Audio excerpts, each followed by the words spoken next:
Yung right side daw wala. Right side. Ano yung right side? Ano yung right side? Oh, sabi mo sa'yo. Tingnan ko lang. Wait lang.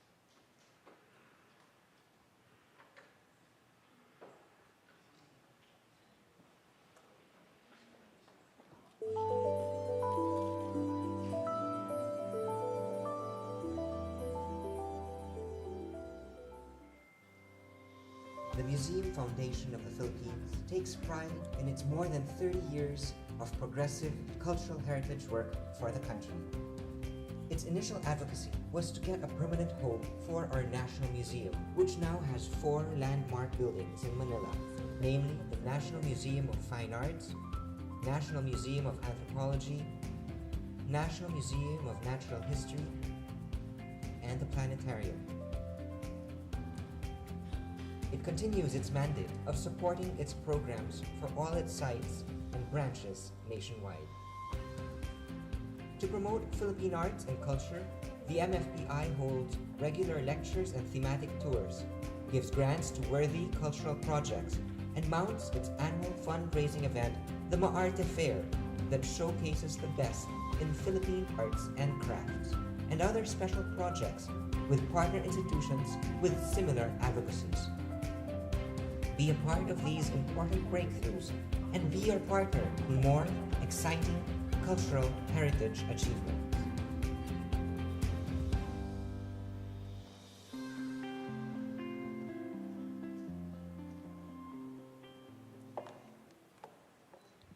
Good morning, everyone. My name is Tanya Pico. I'm the Executive Director of the Museum Foundation of the Philippines. Allow me to tell you a little bit more about the Museum Foundation and what we do. We are a dynamic volunteer organization, and we aspire to develop greater awareness and appreciation for the Philippines' rich artistic and cultural heritage by caring for the growth and sustainability of the museum community, especially for the National Museum of the Philippines and museums across the country. We're actually been around for more than 30 years. We were founded by civic-minded Filipinos for more than 30 years ago. And in the early 90s, we were actually called the Concerned Citizens for the National Museum. In 1995, we registered with the SEC as the Museum Foundation of the Philippines, so we can also give assistance not just to the National Museum of the Philippines, but also other museums across the country. So what do? We advocate the protection and preservation of the Philippine cultural assets, properties, and sites through programs and public policies and international or regional support, and we assist in the development and improvement of the programs of the National Museum of the Philippines and the museum community.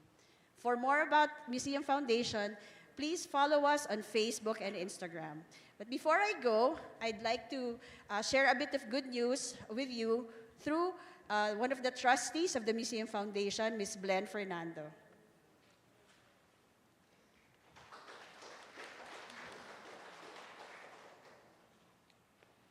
Good morning. I'm Blen Fernando, one of the trustees. And today, allow us to give you some bragging rights about the foundation. Very recent news. Every year, the Advertising Agencies Association of the Philippines, which is the 4As, and they are also the official representatives of the Cannes Lion Festival here in the country, gives out what they call the Creative Excellence Awards through the Kidlat Awards. And this year, the results came out very recently, I think just last week. And next slide, please, Tanya. The Maarte Fair at the Pen in full bloom, which is our highlight flagship program for fundraising of the foundation, last year had the theme Maarte at the Pen in full bloom. And this material was entered by our agency partner, which I will thank later on. And this is the entry form, where the entry material, which led to the awards. Tanya, please, next slide.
The Arte Fair is not just the usual bazaar that you find or a fundraiser.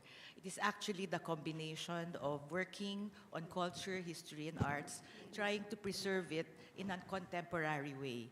And we would like to brag or share with you the good news that this campaign, the first ever that Museum Foundation has done, won the silver in creative excellence and the bronze in design and craft. So we hope that you will continue helping us and supporting us, because creative excellence will not be there without your support and your help. We would like to thank the National Museum, because the inspiration actually came from those young people who we sent to Singapore to work. And they are part of this award. So thank you very much, Jeremy. Thank you.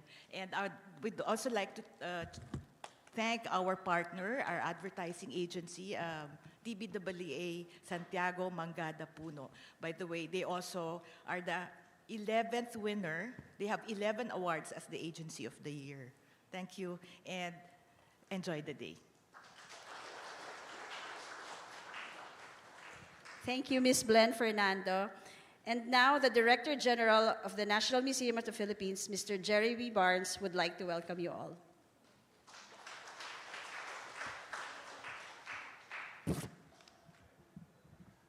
Yes, of course.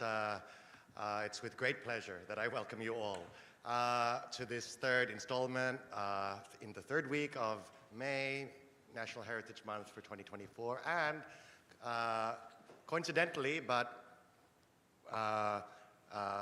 again with pleasure, today also being International Museum Day, May 18. You know, when we were seeing the Museum Foundation overview, the first slide showed our courtyard of the National Museum of Natural History. Well, that was open to the public on this day 6 years ago. So a bit of a throwback for those of us who were there on this day. And then, of course, that great news about Maarte, the campaign. A lot of what I usually say at this point, at the start of the lecture, is to highlight the partnership that the National Museum has with the Museum Foundation, long-standing over more than 30 years since the Cory Aquino administration. And well, that was just a case in point, where it benefits the institution and benefits our young museum professionals. They had a great time in Singapore, of course, learning more about the wonderful world of botanical illustration. And that connects very well, of course, with our speaker for today, who I think will bring to bear a lot of his body of work connected with Singapore as well, and botany, you know, in the form of, you know, landscape architecture. So it is with great pleasure that I welcome you again. For those of you who have been coming regularly this month, a special thank you for your support. For those for the first time, I'm not surprised, because our guest speaker has star power as far as many of us are concerned. And it's well worth spending your Saturday morning to hear from him, because, you know, he's quite sought after as a partner, as an advisor, as a professional, and I'm very proud also to call him a very good friend. So without further ado, thank you, Museum Foundation. Happy Museum Day to everyone. Welcome to the National Museum. Enjoy the morning, and I look forward to our talk, and I'd like to also, it's not my place to introduce him, but a warm welcome to our guest speaker for today. Thank you very much.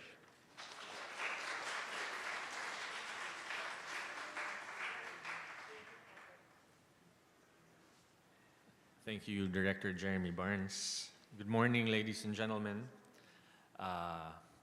Please allow me to introduce myself. I'll be your moderator for this morning's talk. My name is Miko Liwanag. I'm an architect and a trustee of the Museum Foundation. So welcome to everybody who's here at the National Museum of Fine Arts, and to everybody who's watching our live stream. Welcome to the third installment of Heritage Conservation, Preserving Our Past for the Future. a Heritage Month series of talks by the Museum Foundation. I have the distinct pleasure of introducing our speaker for this morning. He completed his degrees in architecture and landscape architecture from the University of the Philippines, Diliman. He has a master's degree in urban design from the University of Singapore.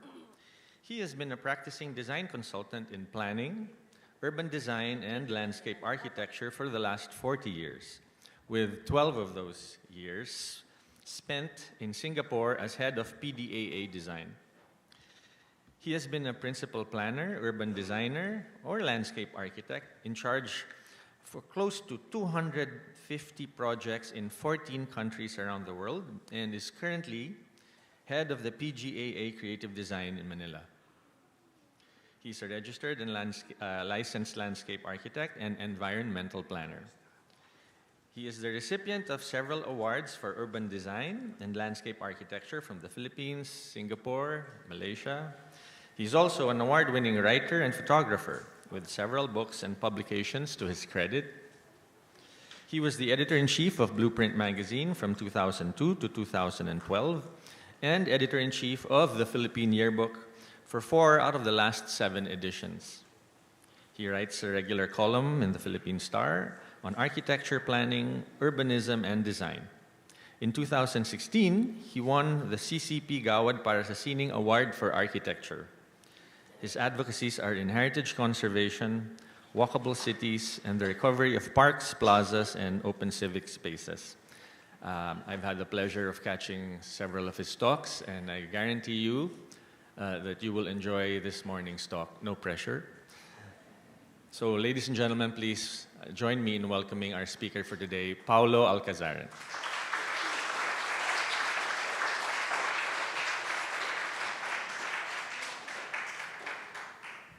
Thank you, Miko. Director Barnes. Yesterday was also Philippines-Australia Friendship Day, so good day. Aussie, Aussie, Aussie. Yeah, my son's there now, so he's part Aussie, I think. He only calls me if I have to sell the Carabao for more tuition. Thank you to the National Museum and the Museum Foundation. Thank you, Gemma, for twisting my arm. No, she did not have to.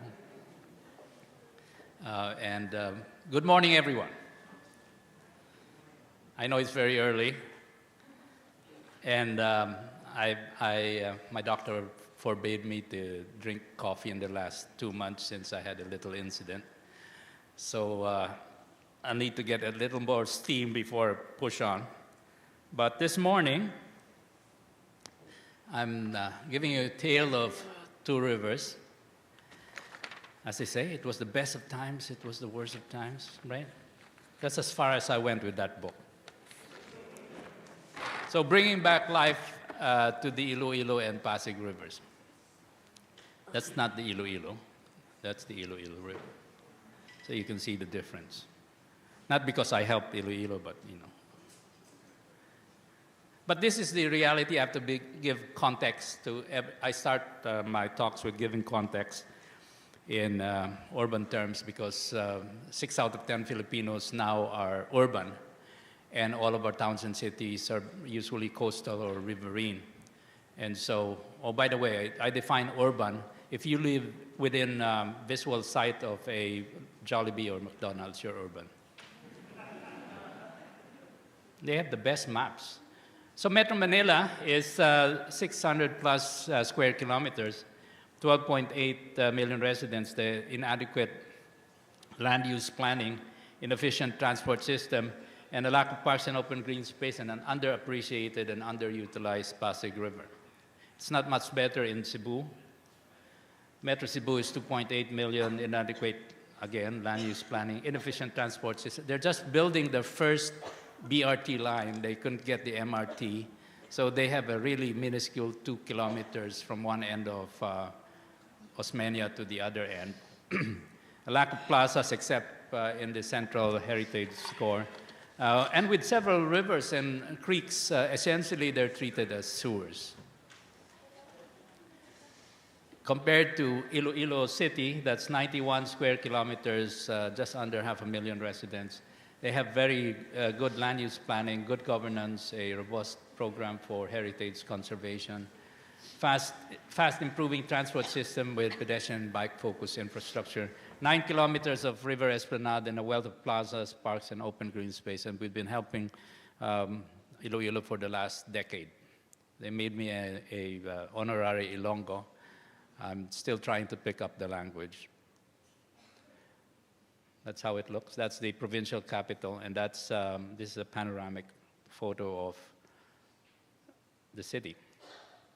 But in comparison to other cities, this is Rizal Park, our central park, only 58, less than 58 now, hectares serving 12.8 million residents, while New York Central Park is 315 hectares serving 8.5. A lot of mayors come to me and say, can you build us a central park? And then they show me a 500 square meter plot of land. I said, I think you have to, get more land.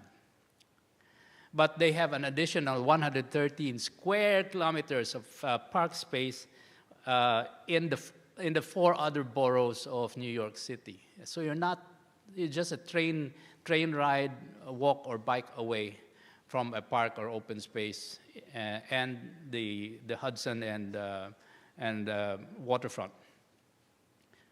This is Melbourne. It is 480 hectares in its central area, serving 5 million. This is Singapore, has 160 hectares just in the central core alone.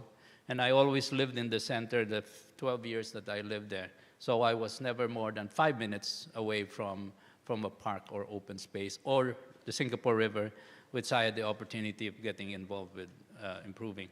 So Singapore has 320 parks, 4 nature reserves, total of 7,800 hectares, giving each Singaporean or resident, a lot of them Filipinos, approximately 15 square meters of parks and open space per person, compared to Manila's 0.2.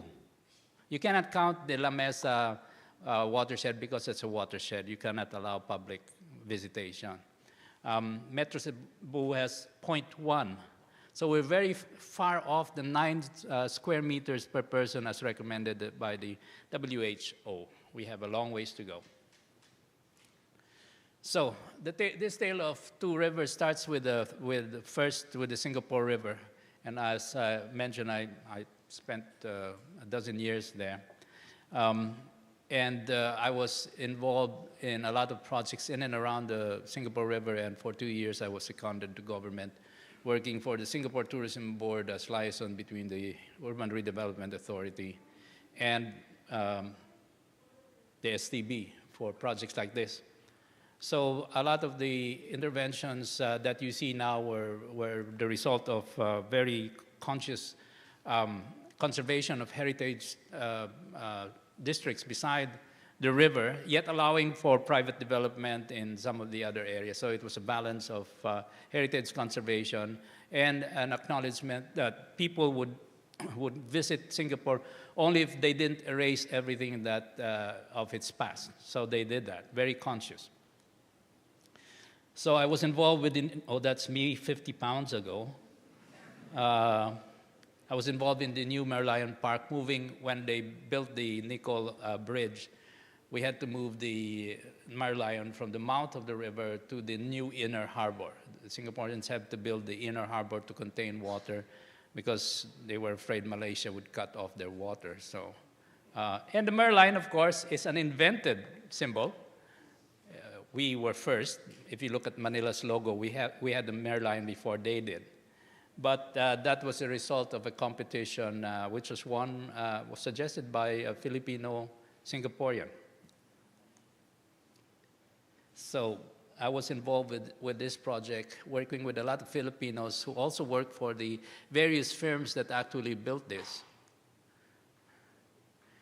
And while at the STB, I assisted in the identification for locations for historical vignettes, working with the National Heritage Board to identify key characters in the history of Singapore. This one is the Jumping Boys. Lee Kuan Yew is one of them because he used to be able to jump in the river. And when the river was very dirty, he said, I used to swim there. So he gave the government 10 years to fix it, and they did. And that's why the river is so clean. It's only 3 kilometers, but it was really as dirty as the Pasig was before. And then I designed some of the layouts for the vignettes. There were like a dozen, of which only about 5 were built. The river merchants.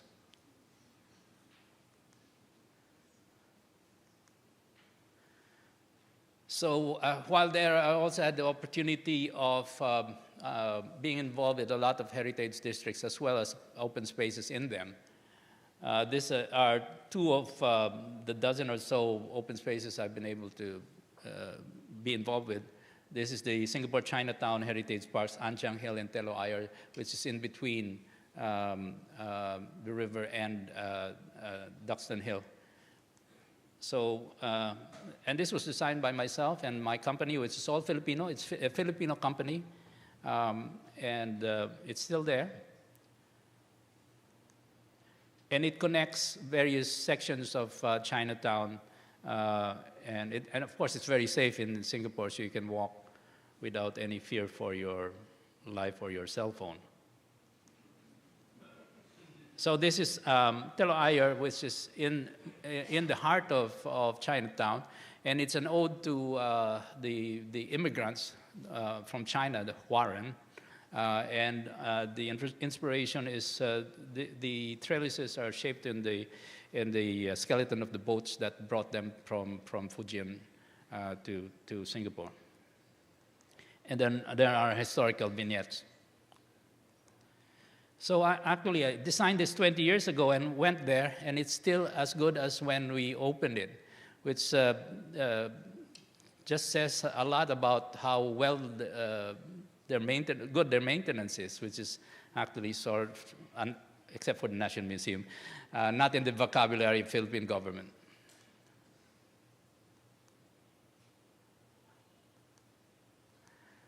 So also while there, we were able to help design some of the park connectors in Singapore. And Singapore right now, this is an old image, but right now you can walk or bike from one end of the island city to the other without having to cross the street. So we did 2 of these park connectors in Singapore. And if you notice the creeks and rivers, the concrete revetments were demolished and replaced with bioengineering methods. Instead of concrete now, it's all green. Well, there's some left there. Okay, so this ideal and something we could follow. Even Japan has turned over its river revetments from concrete to green. And Japan uses cocoa logs imported from the Philippines. So this is our most famous, popular project, Iloilo Esplanade, and we were taken to Iloilo by Senator Dillon over 10 years ago, a dozen years ago now, and shown this is a dike road, which is not really required. The road was not required. And the Ilonggos had taken to walking in the morning, but it was very unfriendly. So he found out what we'd done in Singapore, asked us to design it. We had several consultations with stakeholders and designed it in 3 months and completed the design, got comments, tweaked the design, and completed it in 6 months at the cost of roughly about 50 million pesos for the initial 1.2 kilometers. That's how it looks, and that's how it looks at opening day. It's much more lush now. And so it's become one of the poster images for Iloilo. Aside from its food, you can work off the calories by jogging the next morning. So it's a mangrove. It's an estuary, so it's full of mangroves. And kudos to Iloilo for already cleaning the river before we stepped in to assist them for the esplanade itself. So the river was cleaned. They organized themselves. The council for the river was very, very hands-on. And of course, Senator Drilon strong-armed the DPWH to always park a dredger to keep the river clean. They didn't need to go to a private corporation, I will not mention their name, for the dredging. And it's bike-friendly. And one of the key things is that, key takeaways was that the price of property had gone up 5 to 6 times since we started the Esplanade, and my mistake was not to buy real estate in Iloilo. You can't buy it anymore, it's just too expensive. Because, and proving the point that the value of improvements to the public realm accrue not just to the public that enjoy it, but also to the private property owners. Please visit next time you're in Iloilo. And of course, the best bok choy is in La Paz. Although there's one small restaurant in Santa Barbara. Oh, 2 weeks after we opened, all the lights got stolen.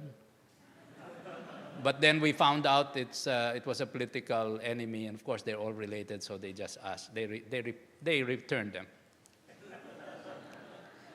Such is politics in the Philippines. I should get into politics. So that's phase 1, phase 2, phase 3. I think this, forget, there are nine phases now, 9 kilometers. And the good thing is that each of the sections, there's a bridge. And these 6 bridges allow anyone in the communities beside to reach the Esplanade within 5 to 10 minutes. It works. That's why it works also, is because of access. And I think they brought this back. This was before COVID. You can take a boat ride. So this is an old diagram. It's now in phase 9. And we're just about to reach the harbor, and the National Museum is going to reconstruct the Fort San Pedro, and that's the terminus.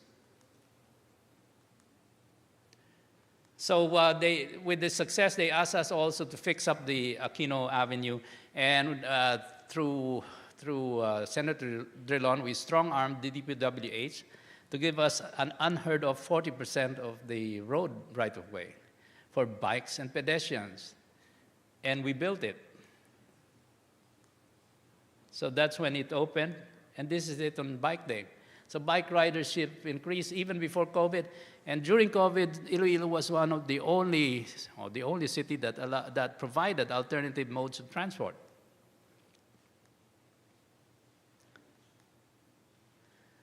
So this is during COVID. I'm sorry. And stakeholders got involved. The arts community painted all of the bike racks. Australia donated 2.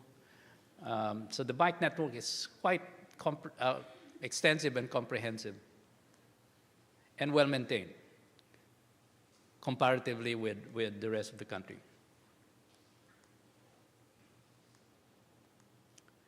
So the key is also bike lane segregation.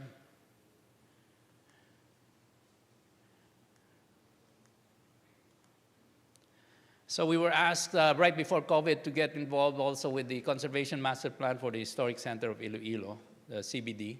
This is for NHCP, and we completed it during COVID. And this is related to the Esplanade development and, of course, the previous programs that the city already had. Iloilo, along with Vigan, were the only 2 very early takers on of heritage conservation. So our task was to review and shore up the original ordinance, or help for the ordinance to be improved. So we went through, of course, the due diligence of the heritage and historic studies, tapping local historians and consultants, as well as stakeholders in all of our meetings. This is the original conservation zone. And we also redid the audit of all of the heritage. All of this is right beside the river, so it's connected to the Esplanade. You cannot do an esplanade or river improvement without connecting to the heritage structures. So this is the heritage zone 209, and I think this is the improved. So we expanded the heritage zone because we noted that there were more heritage structures than in the original audit. And we've included things like the YMCA and things from the later Commonwealth and early independence period, mid-century architecture that is considered heritage by RA 166 and the new amended law. And we propose an urban design framework because you can't just pickle the buildings and the heritage district and not allow for contemporary use. You have to set a framework for urban development, and so we hit upon a triangle concept for the urban development. And we did propose that they conserve the Art Deco Central Market. Unfortunately, city got into bed with SM, who had promised to keep the structure, but as they were building, the structural engineer said, oh, the thing is going to collapse. The usual alibi. I'm sorry, are we online? They had a reason. And there were stakeholder consultations, apparently also with NHCP, the previous administration of NHCP, and I believe it was a problem of lack of communication and SM and the city not telling people that this was going to happen. So everyone was up in arms after the Art Deco structure was demolished. But they promised to reconstruct it as per original design. Although here in our proposal, the big structure, the box is well behind. SM now has changed it. The box is actually right behind the facade. So to maximize the people they capture, I mean the customers, because you have it all. So our proposal was also to take back the space in front of it with the Maria Clara monument and make it a good public plaza. And we're still in talks with SM. Hopefully they'll do this. So at the same time, I'm in Iloilo so much, is the conservation and improvement of 6 Iloilo plazas for the city. They have 6 plazas because originally they were 6 towns. And so the plazas that fall into disrepair, and again, almost all of these plazas are right next to the water, the river or the sea. So we did the survey, we consulted stakeholders, the heritage people. We found 4 Francesco Monti sculptures in Plaza Libertad and 1 in Plaza Molo, and asked the Escuela Atelier de Filipinas to assist in bringing them back. So we designed it. There was also a problem with the new City Hall designed by architect Escuela. He didn't know which was the front or the back of the City Hall because there was no forecourt. And there was no place for people to have their Monday morning flag raising. So we integrated the new City Hall with Plaza Libertad to increase the area for the plaza itself. This is the perspective, and that's the reality. We built it. So whereas people didn't go to the plaza anymore because it was in disrepair, especially at night, it's very well lit. Everyone goes there now. Actually, everyone now goes to the plazas because they're repaired and they're new and they're comfortable. From the ground, keep it simple. Put lots of places to sit. Good lighting. And right next door also the Sunburst Plaza. The grandstand used to be here. We moved it to the riverside. So now we've recovered what used to be a plaza, which is the Sunburst Plaza. And that's the Customs House, which is the Museum for Maritime, Philippine Maritime History. So this is Plaza Haro. This only half of it. You notice that building at the top, that's a gym that was constructed in the previous administration. We've now been able to demolish it because they have so many gyms anyway, and we're bringing back the original open space. We need open space in the plazas and parks in the Philippines because of climate change adaptation and disaster risk reduction and mitigation to absorb stormwater and as well as to reduce the urban heat island effect. And this is Molo, and the river is just a few hundred meters to the right of this. We introduced a forecourt or parvis for the church to be able to appreciate it, and we found Francesco Monti and gave it a better setting. So people, the problem now is that everyone's there, and they have to spend more money, of course, to maintain it, but they have done a fairly good job. I mean, not perfect, but very good. So again, another project cropped up for the Iloilo provincial capital was 5 hectares, again, dilapidated, and we brought it back. We revived two parks. This one in front was a parking lot, and the event space we found enough space for an event space and a stage, and the esplanade is at the rear. It's connected to the esplanade. And again, well-knit. So now it's part of the open space network of the city. This is the front. So there used to be a structure in front of the provincial capital that covered the face. So I told the governor, you do not have a face. You're like this. So we moved it. The 1970s Iloilo Museo was rehabbed. So now they have 3. Which is the old Capitol at the right, the 1970s museum. So those are 2 museums, and of course, National Museum took over the provincial jail, which was adaptively reused from the old jail. The jail is, of course, out of the city now. And we proposed a mural and that an Ilonggo artist should supply the artwork, and they did. They had a competition.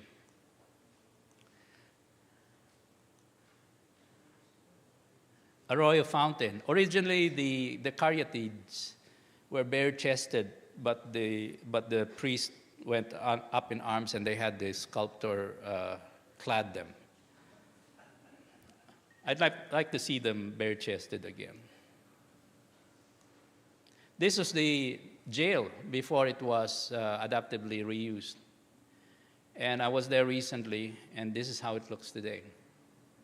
It's a very wonderful element in the whole complex. And it's connected to the esplanade.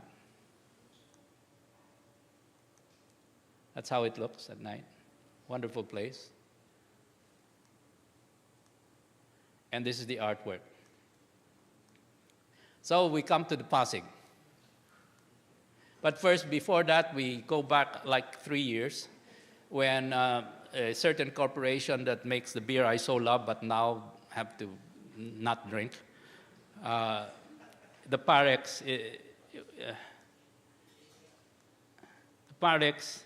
is a 20-kilometer, 95 billion, 6-lane elevated expressway that was to be built above the Pasig for the stated main purpose of alleviating traffic congestion. But you can't alleviate traffic congestion because you cannot solve traffic by wide traffic is just a symptom of a lack of a transport system.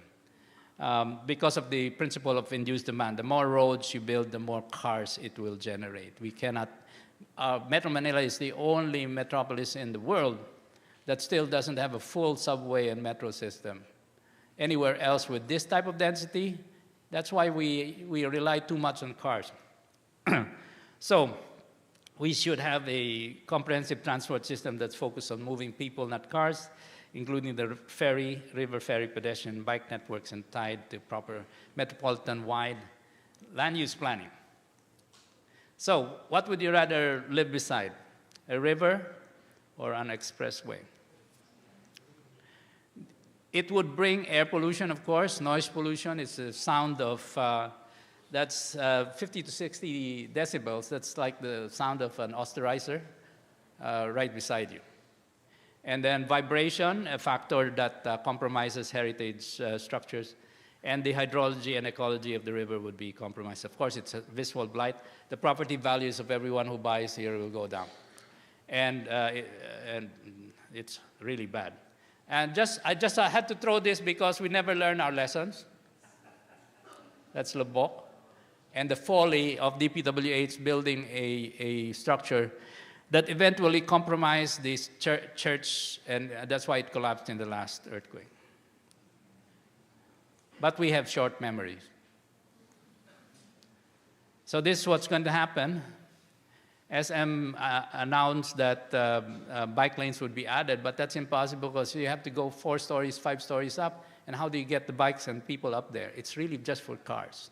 It's really just to use the cement that he makes, right? And oh, are we online again? Anyway, I'm persona non grata with, and I've switched to Tiger beer because it's Singaporean. Parex would compromise the sustainability and heritage of the Pasig. The river has a history of use by banks for a millennia. And the success depended, of course, on the muelles. We didn't have a port. The goods were offloaded into lighters or cascos and brought to the various muelles. That's the Jones. That's the Jones before the post office.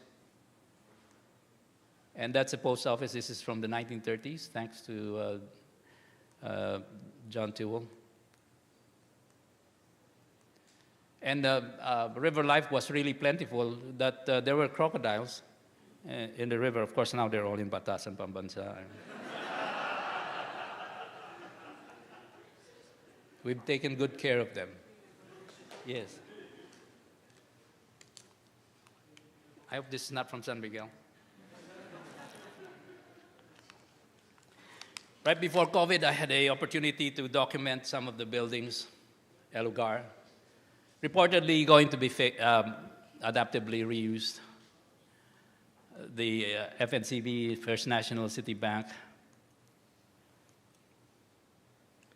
Capital. I wasn't able to take the China Bank. Hopefully, I'll get the chance. And the Golcante, which was replaced by the Quezon Bridge. So I posted, that's why I'm persona non grata, because I was one of the several groups and people that were against it. And these are the heritage sites and structures that may be compromised by stage 1, with more heritage in Mandaluyong, Makati, and Pasig. This is based on their press release. When I sent this, they said, no, it's going to be on the other side. It doesn't matter, one side or the other. Because if it's on this side, that's how it looks. If it's on the other side, that's how it looks. It's still a blight. It's still bad. So what would we rather have? We would rather have a Pasig River Esplanade. So I said we should have the Pares instead of the Parex. And this is the Arroceros. It would compromise the 8,000 plants and trees. And this is how it would look. Pretty, no? At least you'll be able to get from one end of Manila to the other in just 20 minutes for the 5% of us who own cars. And this is the lovely, this is in Makati. 20 years ago, I was part of the original multidisciplinary team under Palafox and Associates that addressed the needs of the Esplanade. This is in 99, 2000. And we actually designed and built some of the original Esplanades. But this is how it would look with the Esplanade. Pretty ugly. So, the other thing we don't have are bridges. The Sin has 37 bridges. 5 are pedestrian bridges, but all of the others are pedestrian friendly. The Yara in Melbourne has 5 pedestrian bridges. At least 6, actually I checked the numbers, at least 10 pedestrian bridges can be built over the Pasig for the cost of only 1 vehicular bridge. and the DPW is planning 3 more vehicular bridges. To their credit, they built 1 pedestrian bridge, which is the only pedestrian bridge in the entire 26 kilometers. And have you tried crossing as a pedestrian in any of the bridges? You have 50% survival rate. So this Singapore River, the Esplanade, and pedestrian bridges, that bridge was the artwork is by Pasita Abad before she passed. There we go. And the Chong Chong proves the point that all of this infrastructure that you plan for rivers like this will just come down.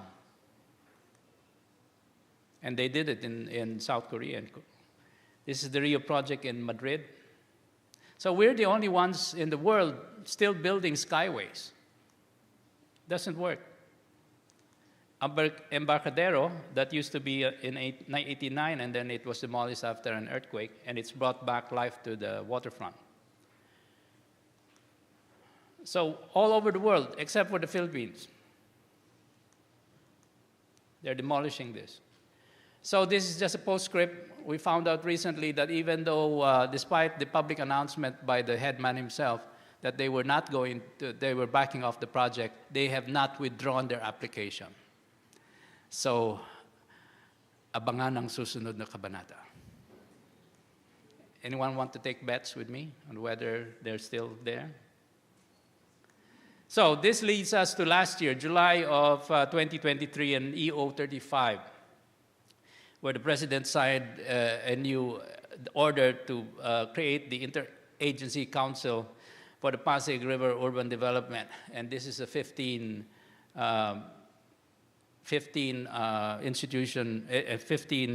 agency council that is supposed to formulate a Pasig River development plan, comprehensive, essentially replacing what the PRRC was supposed to do. The Pasig River Esplanade is only one element of a much larger supposed comprehensive plan for the Pasig. So we were brought in on recommendations from the cultural agencies, myself and William T. of WTA, and we did the initial first pass master plan. This is sections 1 to 3, showing our proposals for pedestrian bridges and the connection from Dapan all the way to Malacanang. So this is inaugurated the first section of less than 500 meters was inaugurated.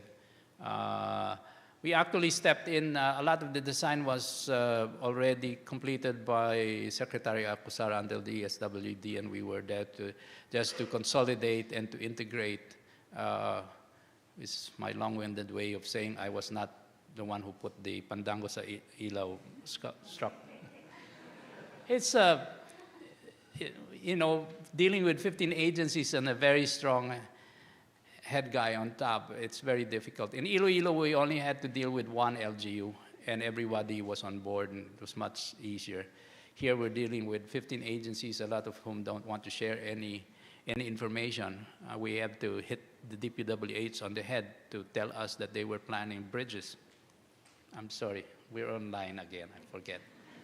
I'm used to not giving this online, so I have asides. But we didn't realize it would be so popular, even just the first section. Even for dogs, very popular. And it's just overwhelmed, and the IAC is already running out of money to maintain just the initial 500 meters. And we're now already in Intramuros with some minor tweaks required. And the post office, we're proposing to turn it into like the Fullerton in Singapore into a hotel. So this is part of our master plan showing Jones Bridge to Binondo Bridge and to a proposed pedestrian bridge. And what we're proposing is also to demolish the old PLDT building, which is defunct, It used to be required for the electromechanical systems that are old rotary phones required. So we hope to bring back, and this is approved in principle by NCCA, bring back the original Magallanes Monument, which was destroyed in the war.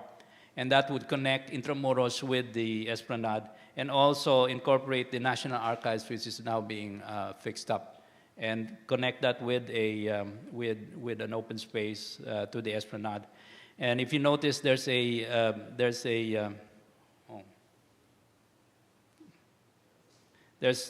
dotted line in front of the National Archives, and we're going to put that in the paving. This is to reflect the original line of the walls that used to be there before the Americans tore it down. And this is the connection to Intramuros. There's an existing esplanade already outside of the walls. We're going to connect to that. And then there's a proposal, depending on whether we get funding. The funding is being asked from the nine taipans to donate a couple of billion pesos per section to be able to ask for us to complete the drawings and do the design, all within the terms of the current administration. So good luck with that.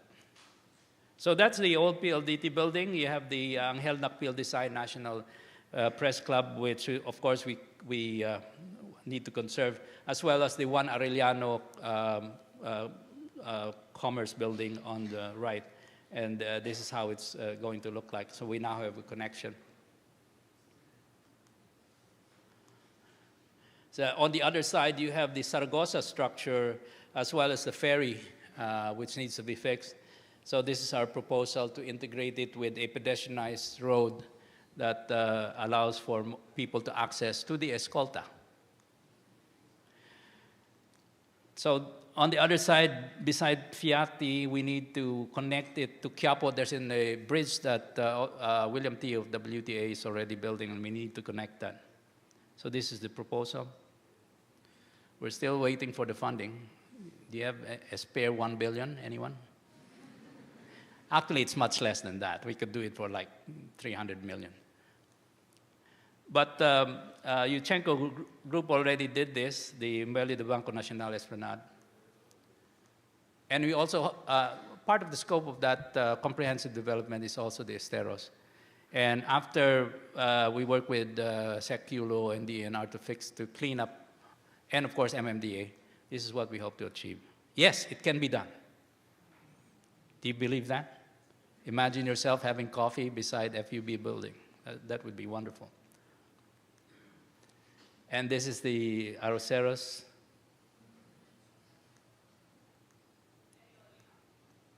We've been going through several iterations of it because we don't have the funding yet for full detailed design, so these are just conceptual. And then we'll reach all the way to Isla de Convalencia, which used to look like this. There are already, in fact, this is how it looks today. And there's already an esplanade all around, and the DBM is there, and Goldenberg, which used to have if you look at the drawing, used to be connected. So we hope to connect that again. We have, in principle, approval from Malacanang to have the esplanade pass by somewhere. We don't know yet. We have to talk to the PSG to find an alignment that addresses all their security concerns. But I took this picture 2 months ago. I was on Pasig, as I was almost every day since last year, and I actually suffered a heat stroke. I was hospitalized for 5 days. So maybe I should back out. They are younger guys. Wait, of course, our offices are working on this. But please keep yourself hydrated. So this is the Pandacan section as it looked before and as it looked today. San Miguel actually owns that big property there.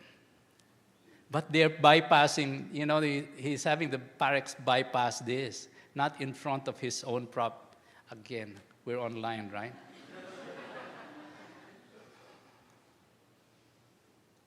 Did they contribute to the... Oh, okay. That's the only pedestrian bridge that the DPWH has built in the last 100 years. I mean, I spoke to the engineer who decided, very proud, but aesthetically, could have been, it looks like, you know, yeah, it could be better. And it's not connected to the ferry. I went there, and there's no connection. They built a police station between the bridge and the ferry. You have to think about it. That's why we have to have it's supposed to be the job of the interagency council, but it's very hard to get everyone to meet and talk together. Lots of opportunities. That's the circuit Makati, that's Mandaluyong and Makati, and this is how it could look like. Another study. We've spoken with Ayala. They're very interested in this, although they did say, we want a vehicular bridge. I said, no. And then this is the western side of Guadalupe as it is now. There are actually existing esplanades, but it's hard to access the existing small esplanade, which is 3 meters. And the pedestrian access is blocked by a pole footing. This is how it could look like. At grade, this is the problem. There's no space. A lot of these interventions are very, very common sense, although common sense is not common here. But you can fix it very quickly. And this is minimal cost. This may be a few $100,000, well, a million just to make this connection. And then this is one of our studies. We have such nice open spaces, but they're not accessible, nor are they connected to the MRT. And this is what we could have.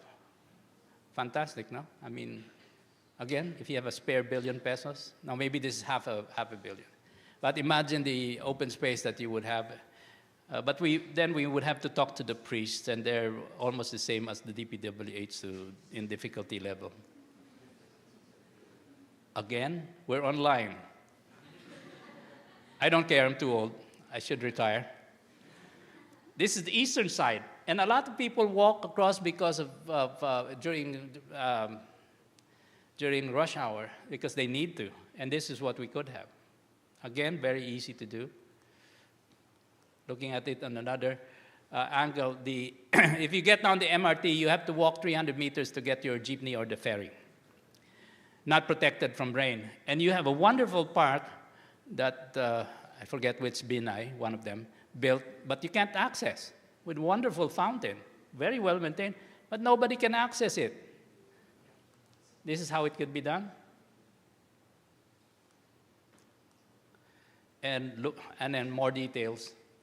Again, all of these interventions are doable, and we have proven that it can be done in Iloilo, and now we're doing it in Ormoc, and we have a design for Mandaue. It can be done. So this is the last slide. I have an aerial that we studied for Makati, Mandaluyong, Taguig, Pasig sections between the 3 bridges. And this is how it could look like. And this is would be wonderful, especially with the bridges. It would cut commute times if you live in Barrio Pineda or Capitolio. It's very hard to cross the Santa Monica Bridge. But this could cut commutes down from about an hour to just 20 minutes. So I leave you with this final quote from John Muir. The Pasig River flows not past us, but through us. It is only through our resolute action that we can save it and thus save ourselves. Thank you very much.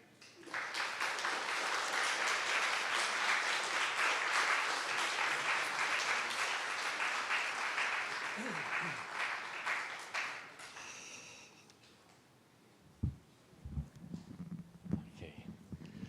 Thank you very much to our speaker, Paolo.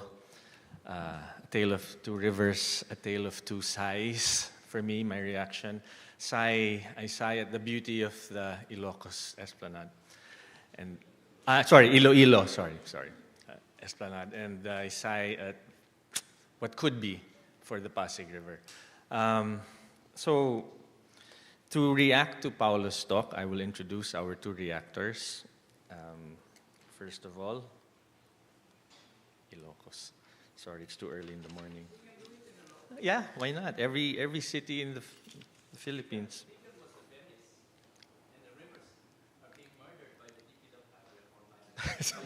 if I think the one thing in common that the speakers of our Heritage Series talk is at some point we will all be persona non grata and possibly excommunicated from the church. I don't know. Hopefully not. But it has to be said.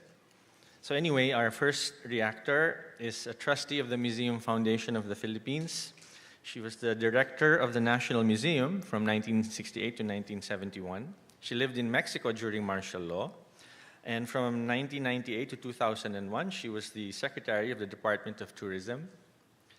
She's an advocate for domestic tourism, and she focuses on history and culture. She was the chairperson of the Pasig River Commission, chairperson emerita of the Heritage Conservation Society, chairperson of the Manila Historical and Heritage Commission from 2007 to 2013. She's an essayist and a fiction writer, and the grandmother of 3, our good friend Gemma Cruz Araneta. Gemma, could you please?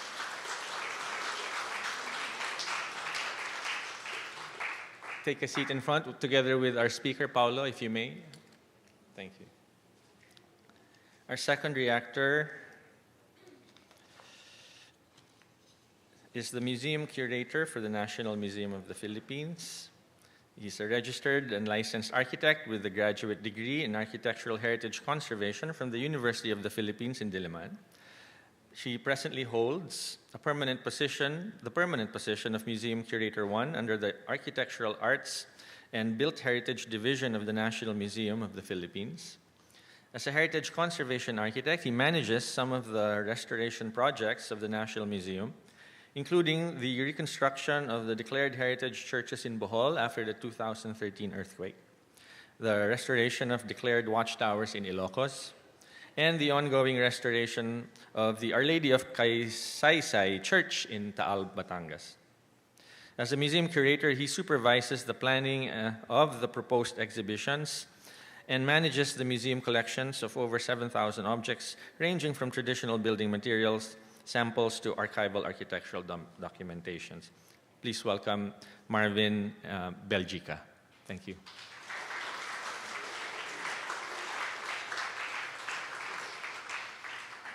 Thank you for joining us today. So I will invite our reactors to give their comments to our talk. Gemma, if you want to start, please.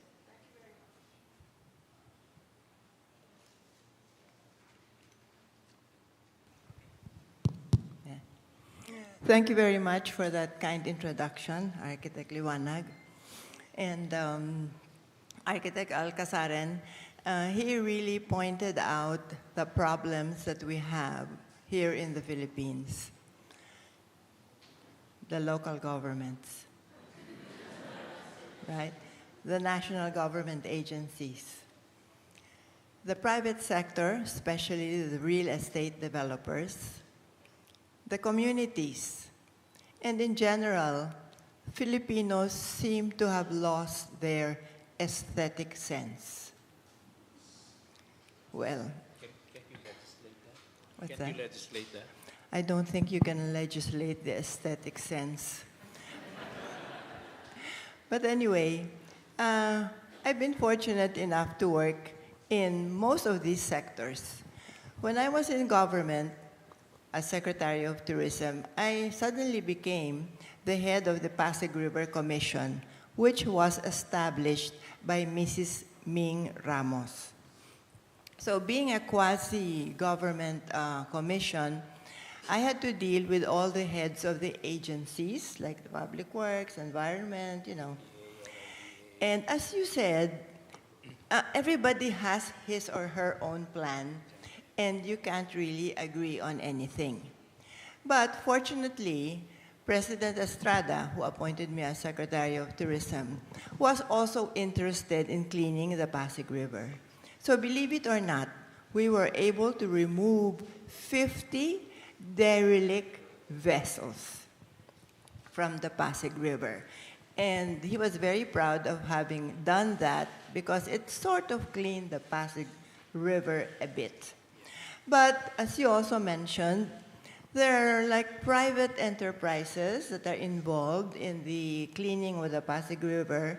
But nothing happened. And through the years, we have discovered that many of them were not really interested in cleaning. They were just interested in collecting the fees for cleaning the river. And one of them, I will not mention the name, their contract was canceled by the former mayor of Manila, Mayor Alfredo Lim, precisely because of that. And there was a time when a Filipino and Australian company built ferries to, again, revive the Pasig River as a main transportation hub. So they did build ferries, very beautiful ones, and they also built ferry stations along the river in each of the local government, in each of the towns. I was able to make a few trips in those ferries.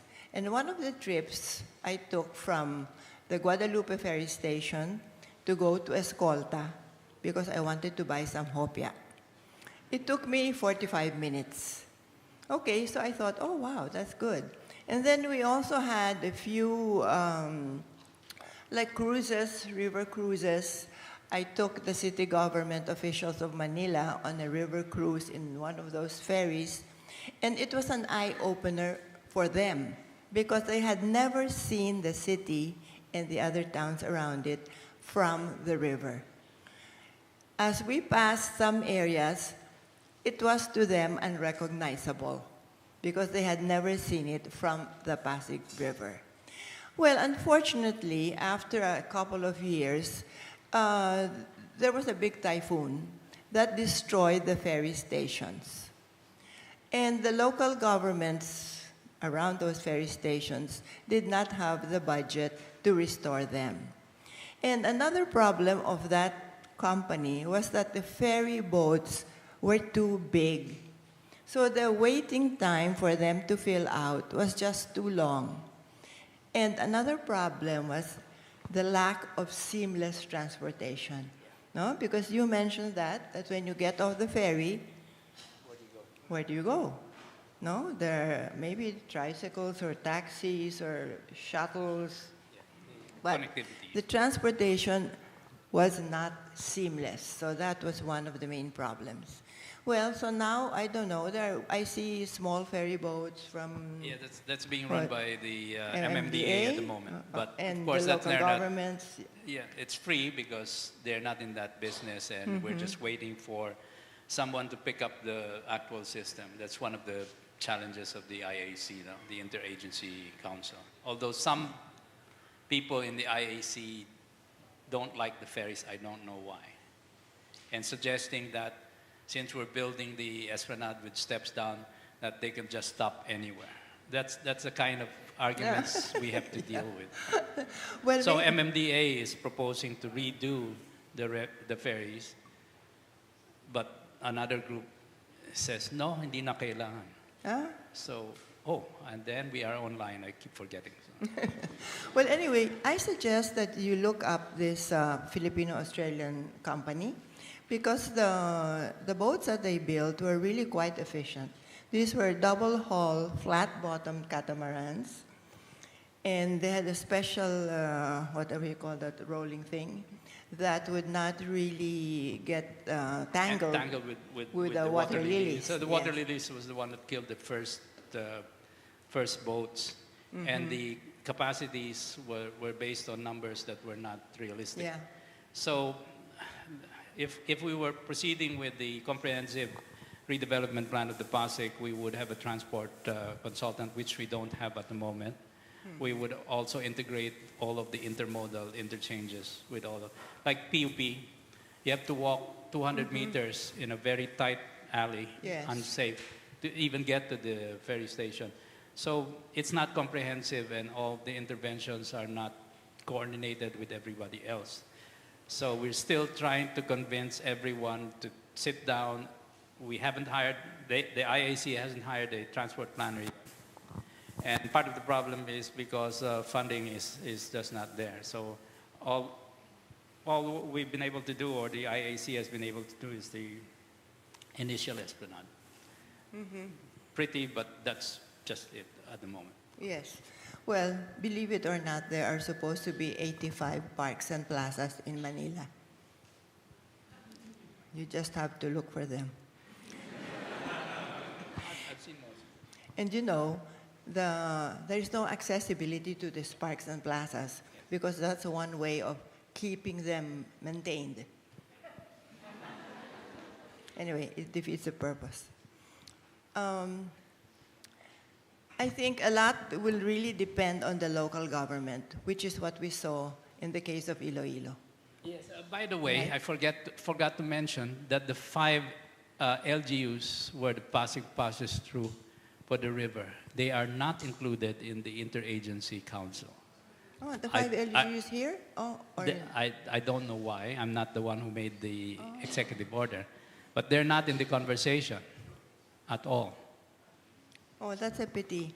And when I was working in the city of Manila, I represented the city. Mayor Lim sent me to all these meetings with the Department of Finance when they were talking about the converting the Manila Post Office into a Fullerton hotel.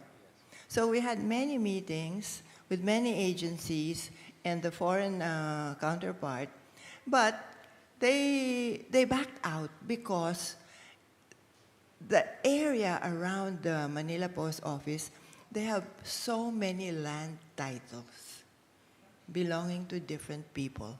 So the Fullerton people believed that it was just impossible to work in those conditions. Unfortunately, in the Philippines, applying the principle of eminent domain, which means that the government can take over property, the greater good for the greater number. You'll be stuck in the courts for 30 years before you can see. That's why road easements are very difficult to get. And so Gemma is right. That area around, in front of Liwasan Bonifacio, Yeah. or Plaza Loton. That's a nightmare in terms of Yeah, it is. ownership. It is. Well, I'd like to thank you for enlightening us and giving us hope that the Pasig River might someday become like the Iloilo River. Yes, there is hope. Thank you.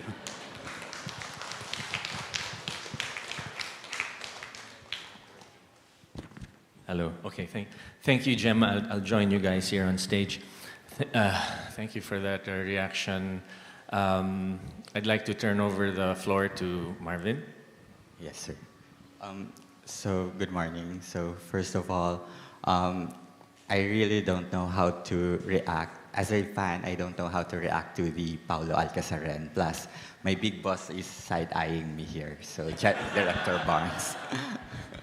So, I was born and raised in Bicol, so I really don't have a strong connection to these 2 rivers. My only recollection of the Pasig River was in the song of Geneva Cruz, the anak ng Pasig. And so, and in Iloilo, I only accidentally went to the Esplanade because I was playing Pokemon Go. So, so I guess listening to your discussion, sir, it is evident that the 2 rivers are more than just geographical features. They have been an agent of development to each city's growth, and we know historically that these rivers are waterways. They are historically significant as a waterway for transportation, for trade, and even community settlement. And looking at it, we could say that the intrinsic values of each rivers played a significant role in in shaping the dynamics of each urban fabric. So while you were presenting, it only struck to me that I was wondering as to why did it took us so long to initiate such infrastructure projects that would reharness the potentials of these rivers. So I guess my only reaction would be, as a form of question. So knowing these presentation, I mean realizing these presentations that you made, I am wondering if how do we make these improvements more sustainable, knowing that we Filipinos, I mean rather most of us Filipinos have a penchant for being Ningas Kugon. So that's it, sir. Well, the answer is the success of the Iloilo Esplanade. There was some resistance to it, and then once we built the first 1, 2, 3 stages, and everybody started to use it, young and old. I mean, not just for Pokemon. Yeah, you need to get out more. Right? I think your boss. Do you have a social life? I mean, anyway. But yes, they maintain it. Everybody takes care of it. Everybody uses it. So the challenge with Pasig is that the sections are not accessible. As Gemma was saying, long sections that you have formal or informal settlers stopping access to the waterfront. Philippine towns and cities, there are 145 cities and 1,500 towns. Most of them are riverine or littoral. That means coastal or river. Our ties to the water is unchallenged, cannot be challenged. We've just forgotten them because development has separated us from our ties to the water. In any other city, in any other country, the most expensive property is beside the river or the waterfront. Here we treat our rivers like sewers, and that's an environmental problem. So we really need to discover our roots. Before highways, the rivers were the only way we got inland. So if you look at historical geography, the access to the hinterlands was through the rivers. We have 16 major river basins. So the problem now is also how to manage these rivers and the coast, but our problem is again politics, because even though we have 16 major river basins, the political boundaries hindi nagkakatugma sa physical construct. The political construct is totally askew. I was in a conference in Roas, and we were talking with the province of siltation on the river leading out to the bay, and their fish catchery numbers have gone down. And they were spent 2 days discussing the solution of just dredging the river. And we pointed out that the problem is not in the dredging, problem is the denuded uplands. And you know what they told me? Wala po tayong magagawa kasi kabilang probinsya na yan. So it's really a mindset that we have to change, and we have to renew our ties with the water. That's where we got our life before. Metro Manila was fed until the late Spanish period, before the train, was fed by the sea. All of the produce from central Luzon was channeled through the rivers to Dagupan and the towns in Pangasinan, and they would be brought down along the Philippine Sea to Manila through Navotas and through the Esteros. That's how we fed ourselves.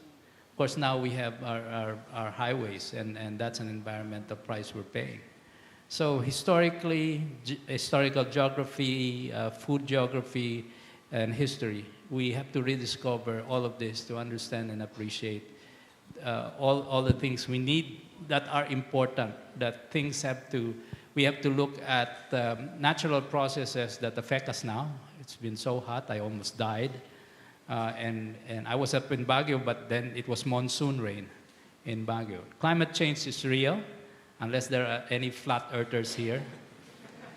So it's not just bringing back nice esplanades so you can jog and look for Pokemon, but it's also really reconnecting ourselves to our cultural and historic roots. Thank you, sir. So I guess really that improvement, that those developments that you were introducing would especially the younger ones, would make them better appreciate the history of this river. So, Yeah, of course, I'm in Iloilo a lot, and the most demographic I see are young people. Of course, they're practicing their TikTok choreography a lot of the time, but they chill out. They chill along. They meet in groups. It's the plazas and the esplanades are the places that they now go to. So they now have an alternative other than the malls. Unlike here in Manila, then the malls are our only escape. But then we have a price to pay for having it all, right? Right. Wink, wink. Wink, wink. But actually, to what Paolo was saying about the rivers being basically our sewage systems, it's true. I can attest to that because I grew up right beside the Pasig River, the area of behind the Makati Municipal Hall, Cardona Street.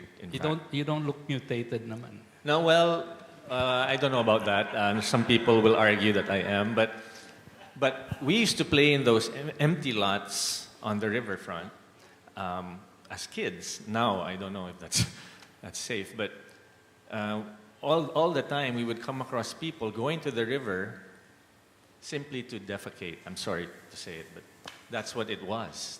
That's what it was for. They would go there to take a dump and then leave, and then we as kids would wonder why are they doing this? First of all, it was messing up our playground. It was a horrible stench, but it's sad because as most, or if not all of you know, rivers are the source of civilizations sprouting up, right? Every major civilization, every major city around the world came to be primarily because of a river, and they grow exponentially, progressively around that river. And so, like Paolo was saying, the Pasig River gave life to Manila, and now it's dead. So isn't it incumbent upon us now to give life back to that river? Well, it's actually alive. Sorry. It's only Almost. dead in some places. But the river life has come back since 30 years ago. It's just that we have to mitigate the continual dumping of pollutants, both from informal and formal. So the biggest sinners are really, a lot of the biggest sinners are really private companies that I don't know why they're still by the river. Right. Yeah, and this one big company that sells us things to keep us clean is the one that dumps a lot of this stuff, right? I will not name names, but because we can't police, we don't have enough people to police. The LLDA doesn't have enough budget. The PRRC is now defunct, so nobody's really keeping an eye. The LGUs have so much other problems. So the problem of the lack of sanitary facilities as well as public toilets is a bigger problem of the lack of a public housing for Metro Manila, which is what the SHUD, or Department of Human Settlements, is supposed to address, along with the mayors of the 17 LGUs, but it's not being addressed. So until such time as we cover the backlog in housing, which is what the 4PH is supposed to do, then we will continually have this problem of the public dumping. And just to put it in context, to see the immensity of the problem, we would have to build 5 times what Singapore built in terms of housing. In the last 20, 30 years that they built, we would have to build 5 times that tomorrow just to catch up with the backlog in housing. So please don't suggest me for the head of the housing department, because it's totally Sisyphean. Yeah, we will never serve it, and it's, although they like to say all of government, that from what I've seen, again, we're online. A lot of the government, they just don't talk to each other.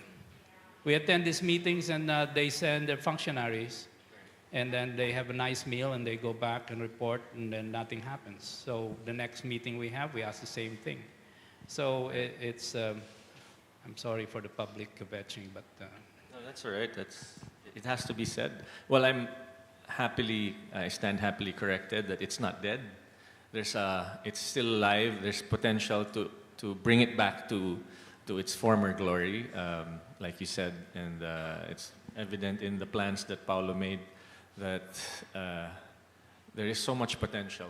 And I can attest again to that public dumping on a corporate level, because when we were playing there were people taking dumps on the side of the river, but across the river we could see these big factories continuously dumping. You could see this huge pipes coming out of their buildings, non-stop dumping into the river. I don't know if they're still doing that now, but we grew up watching that. Right beside Malacanang. Okay. Oh, right beside Malacanang, yeah. I Well- can say that because it's a fact. Just Yeah. go there. Yeah. And we've been trying to document the 26 kilometers. Every time we get up in our drones and fly around, you just see all of the problems. And then we show this to the peoples at the people at the council, and I get blank stares. Yeah. I try to tell them about the history of the Pasig. I get no interest at all. No interest at all. Anyway, Mr. Escucha. Yeah. So at this point, we would like to open up the floor to your questions. For the past two talks, we've had an amazing amount of audience participation. There should be a microphone available in the center. So would you like to start? Okay. I'll lend you them. Yeah. Good morning. I'm Alex Escucha. Relate ako dun sa two rivers. Number one, I was born and raised in Iloilo. I'm chairman of the UP Visayas Foundation, and I got my first 2 years of college in UP Iloilo, which is, of course, right across the river. Secondly, relate din ako sa Pasig River because my wife's ancestral house in Santa Ana is also close to the river. I would like to focus on not just on the sighing, but really what we can do on the actionable level. And I'm focused on what made Iloilo project doable. I know from the history that the northern part of the Iloilo River kasi was really barren land. Talagang salt flats yun nung araw. No? So it was more doable because you don't have right-of-way issues. So number two is that, of course, the political will of Mayor Jerry Treñas, and even before that, really, Mayor Bilog, I think, was already involved then, or just Jerry Treñas? We started with Mayor Jeff Mabilog. Jeff Mabilog, But yes. Jerry Trenes was the congressman at the time, and Senator Frank was always the senator. Of course. Until now, anyway. Yes, yes. So when I asked Dr. Arturo, who is the urban planner of Ayala Land, my hometown is Cabatuan, Iloilo, where the airport is. So the projection is in the next 30 years, that will become mega Iloilo, from the Iloilo River to the airport, and there will be developments across. What I liked about the development is that because everything is hot, no, and the number of trees on the esplanade is a big thing. There are no trees in the Pasig Esplanade, and it's so hot. It's too hot to go there, even in the late afternoon. No? So I think a big part of the redesign would be to add more trees there. No? So to recap, ano yung mas actionable to make the Iloilo, kasi iba yung we just admire Iloilo, but focus on what could make it replicable, apart from mahirap i-duplicate yung political will ni Jerry Treñas, mahirap makahanap ng free land, which the northern part of Iloilo River was, but maybe because the master plan is excellent on the 26 kilometer, just the small successes, which ones you can showcase na doable, and then it will inspire the other LGUs to really replicate. Thank you. Thank you, sir. Very quickly, the Pasig River is 26 kilometers. By civil code of the Philippines, even though you own frontage, you have to give up 3 meters as easement, which has to be publicly accessible. That's not the case, and it's very hard because they have built like condominiums and factories all the way to the edge. You're right, the problem is not the same as in Iloilo. You had the wide easement, especially the Dyke Road. Our easement that we used was between 8 and about 15 meters. Here we have less than 3. So the solution that Secretary Alcazaren hit was to extend over the river by means of piles of piers. So we're extending, he wants to extend by 6 meters over the entire length of the Pasig, although I said that we don't need to do that in a lot of areas where there still is easement. But he's a one solution kind of guy. And that's one of the ways you can allow for more space, granted that we can mitigate the impact of the piers on the river flow, which, by the way, is still being studied. And so the issue of the tree in shades is that you need a lot of soil to sustain a tree. But that, again, is an engineering problem which people like the city of Kuching in Sarawak had addressed, and so too with the Singapore River, because parts of it are actually on piers. So it's a technical problem which can be solved by landscape architects and planners. It's a problem of funding. We're talking of 26 kilometers, two sides of that's actually 52 kilometers that we have to build, times the 6 meters. We would get an area that's larger than Rizal Park. It can be done. It's that we have to do the due diligence in the process. Right now, as far as I know, and I'm not privy to all of the goings on in the Interagency Council, we have a very broad brush master plan that looks at it, but we do not have the detailed studies yet. We had when we got on board in the Pasig River project, we asked for previous surveys.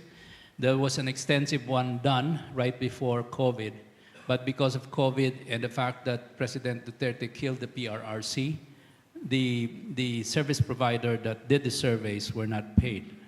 So we did not have access. So a lot of the information and data was not available to us. That's why we've only been able to do this short section, because that was the lowest hanging fruit. But you can just do lowest hanging fruit just for so long, and maybe people like yourselves can ask the question, where is the plan for the rest of the 26 kilometers? Because supposedly if you read the EO, the other funds, we don't need to rely on Taipan's largesse for the funds. It should come from the agencies themselves.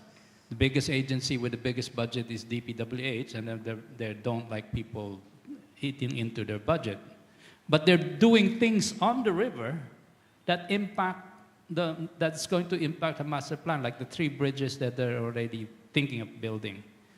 So we had a meeting where one of the bridge team was there, and then we asked about the other bridges, and the guy said, we can't answer that because we're not the team in charge of that. So by the time we get all the answers, we're already in the next president, whoever she may be. He or she may be. He, she, it, them, they. Now you have to tell people what you identify as. So me, I identify as old. So, but it is a challenge. The reason Iloilo works, it's just one LGU. It's just a whole set, one small set of stakeholders. The dialogue had already been there even prior to us coming in. They talk to each other. They don't like each other completely. I mean, I know there's some dynamics with the politicians, but generally they're all up for towards the same goal. The IAC is 15 agencies, not including the 5 LGUs, so that's 20 that you actually need to deal with. And we have not even started consulting any of the stakeholders. We did suggest that the first thing we do, for those of you environmental planners here, the first thing you do is make a list of stakeholders, right? And consult them. We have not done so. And so the process is stillborn. Unless we get any movement, I don't know how we can justify any further interventions unless people are consulted. And the president in his speech said that people would be consulted. So, we're just still waiting. In the meanwhile, we're just all gearing up for World War III with China. So, you know, So all the plans might just be ruined. yeah, so that's why I'm brushing up on my Mandarin. Tui putui. All right. All right. There are lots of hands up. Do we have a microphone for our audience like we did last time? If you can put it there so that our interested questioners could go up front. Okay. Then you can just line up behind. Hello, my name is Yohangyo Maximo Kawidi. I'm kind of new here, so you may not. It's my first time in a conference like this related to architecture because my parents are more on the medical side. I have a question to ask about the Pasig River because from what I've heard, the new bridge leading to Intramuros in the Aduana building may be encroaching on the UNESCO border around Intramuros for the San Agustin Church. How exactly are you planning to build around it but not encroach more on the San Agustin area? Yeah, I didn't build that bridge. I wasn't involved. That was the previous. That's been on the Chinese bridge. That's actually not being used very much. So it's a folly. But no, we're not encroaching into Intramuros property. We're expanding over the river on piles, so a 6-meter extension, and that's going to get us to the end of Fort Santiago, where there already is an existing esplanade. So it can be done. There's one section which is in Maestranza. Unfortunately, Maestranza is in the courts because people are contesting ownership of that property, which should be the government. So it's going to be a long battle before we can get anything. I wish the president would just step in and just take over, you know, because that's if we get Maestranza, then we can repurpose the walls and the space which is now being used just for parking. It should belong to the people. But I'm glad you mentioned health. I'm also from a family of doctors, and public health is tied up to parks and open space. So COVID taught us that we need the public open space for our mental and physical health. But again, as I show you, we are on only 0.2 square meters per person, and that will do. That's why we are all sick. We're slowly dying. I tell people, we're all frogs in boiling water, and we don't know we're already half cooked. Thank you. Thank you. Just to quickly add to that, and that's a very interesting point about that bridge.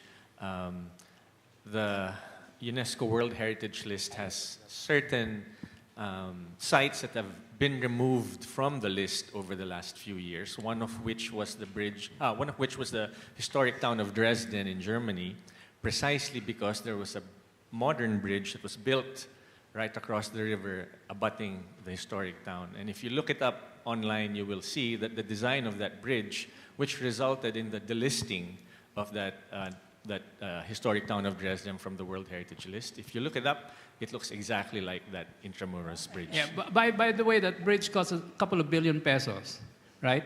That could have built 20 pedestrian bridges across the Pasig for just that. But they wanted a showcase. And then so they put the shopping bag handle of a bridge over there. And it just ruined everything. I mean, yeah.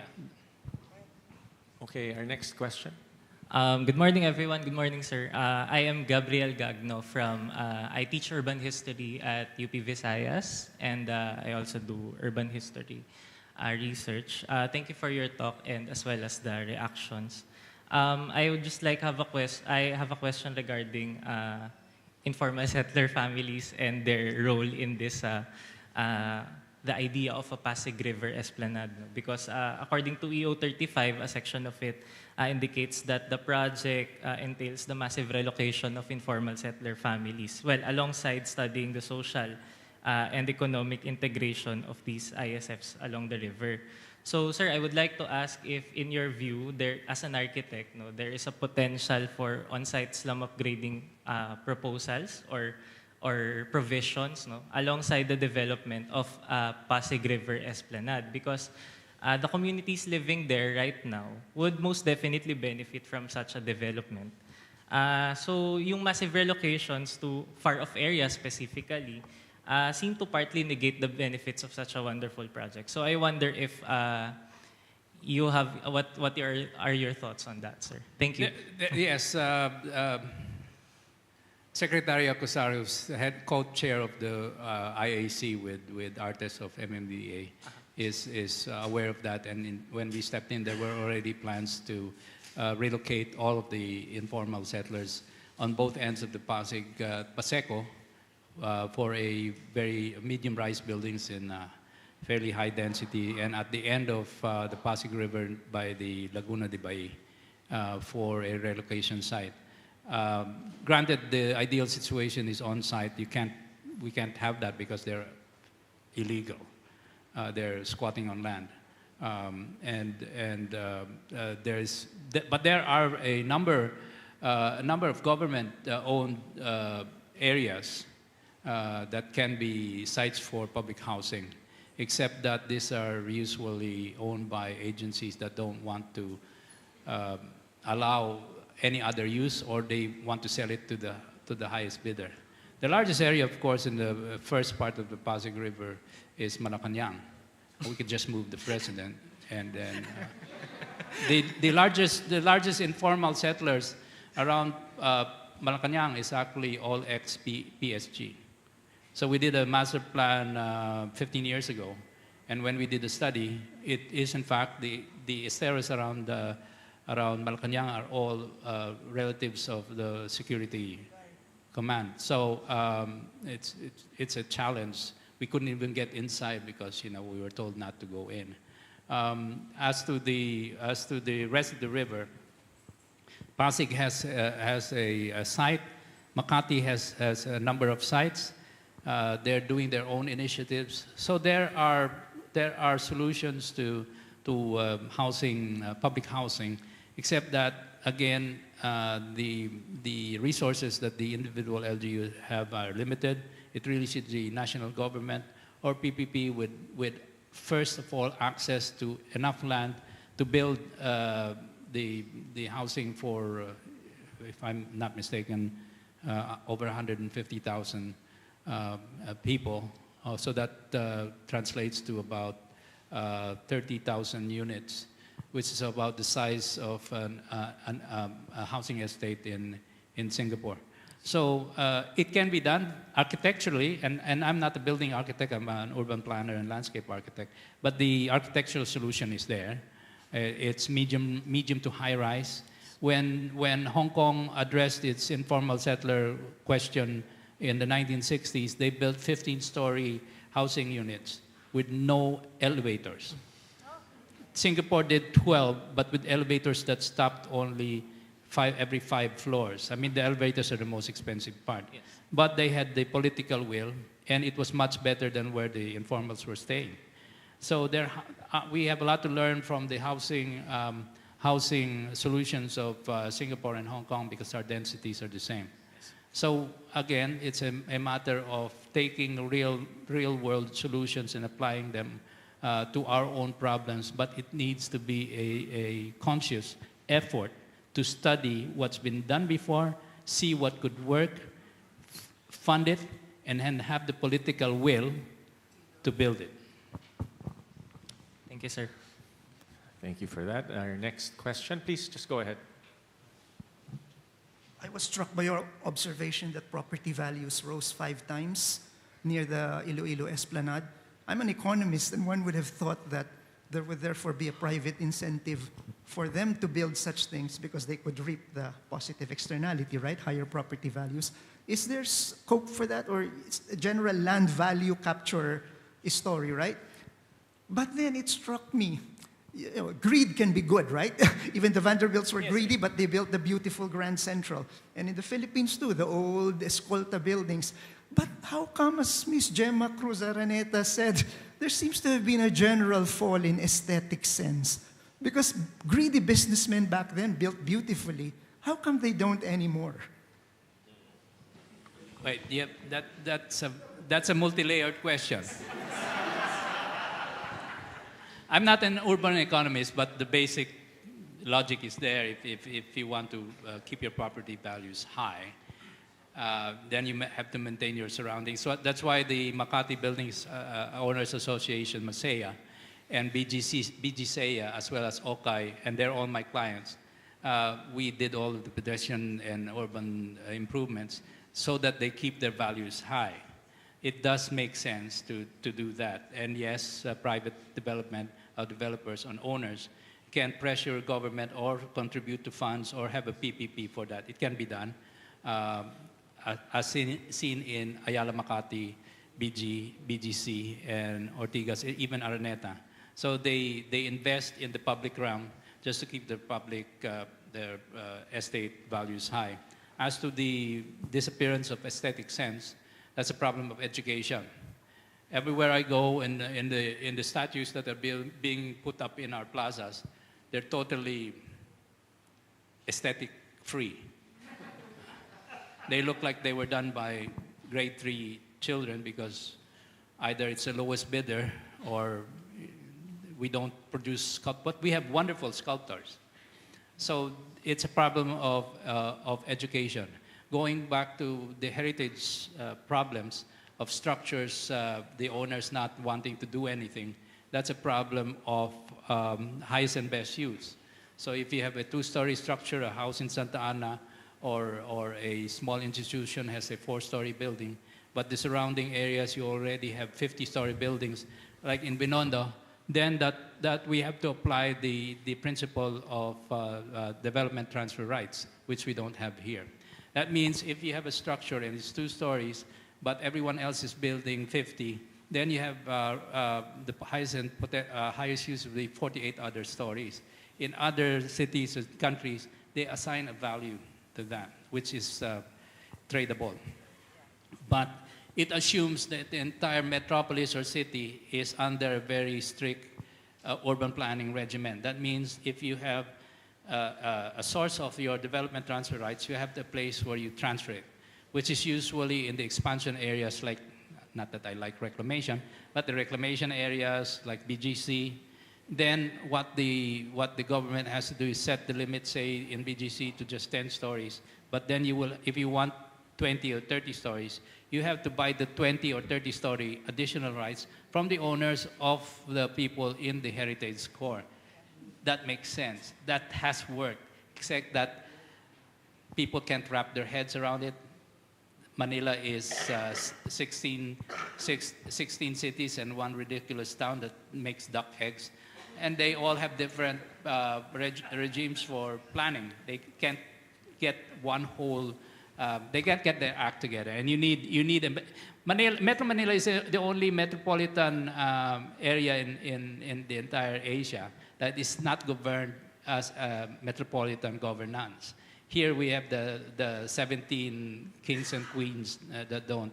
So our problem is not political will, but we have 17 political wills. Okay, next question.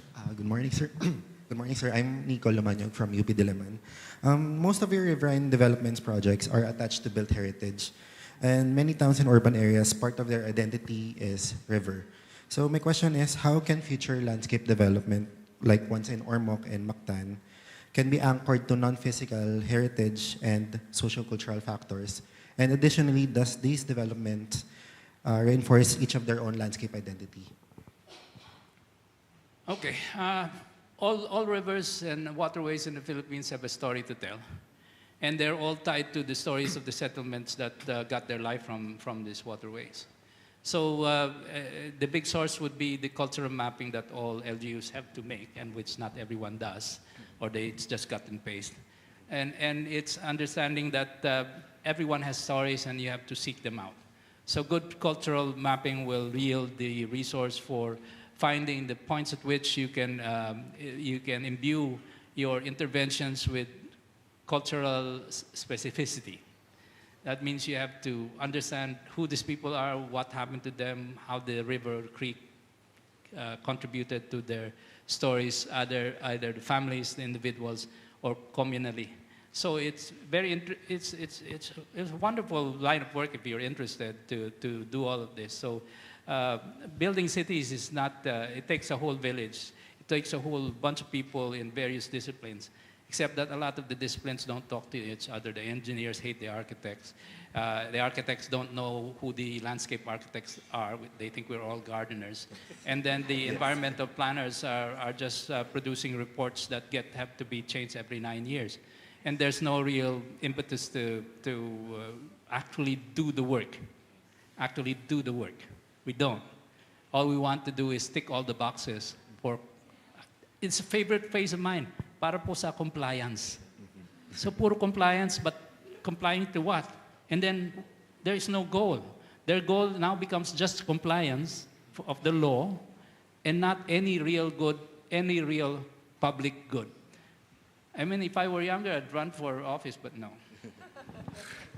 Pwede pa, pwede pa. Our next question. Hello, good morning. Good morning, Architect Alcazaren. I'm Matthew Lopez. I'm a freelance journalist and an independent art researcher and consultant. You mentioned earlier in your talk about the significance of river ferries in the context of Pasig River, and you also mentioned the experience of Hong Kong and housing. Hong Kong's notable landmark is the Victoria Harbor and the Star Ferry. Having said that, having used the river ferry myself last weekend, I found it very inefficient. I was wondering, can we not transform this into a robust economic opportunity, potentially drawing people in as part of an urban renewal initiative similar to what made Hong Kong a tourist destination? Thank you. The answer is yes. First of all, you're a reporter, right? Yes. All of my side remarks are off the record. Yes. Mamaya. But yes, ferry systems are viable. I mean, Star Ferry is from one island to Kowloon, right? So there's numbers. So you need volume. Ang problema sa Pasig is that the original transport plan with the ferries was 30 years old. It hasn't been restudied. The metropolis has grown tenfold. The dynamics and how people get to the river have changed a bit. So you now, the due diligence is to study the requirements.